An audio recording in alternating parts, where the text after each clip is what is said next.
În sfârșit au ajuns încărcătoarele frontale de la Sunny SS270V. E genial. Are 4 tone 300 și 53,7 kW. Doamne, cât de frumos este!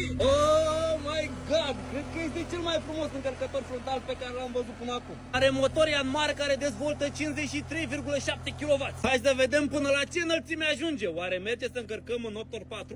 Oh my god! Are aproape 4 metri, nu este o măsură tocmai corectă. Cupa ar trebui să stea dreaptă, să o putem și descărca undeva la 3 metri jumătate. Ridică frumusețea asta. Acum nu știu ce înălțime are un 8x4. Scrieți voi în comentarii dacă putem încărca în 8x4 cu frumusețea asta. Hai să vedem și ce lățime are. 1,80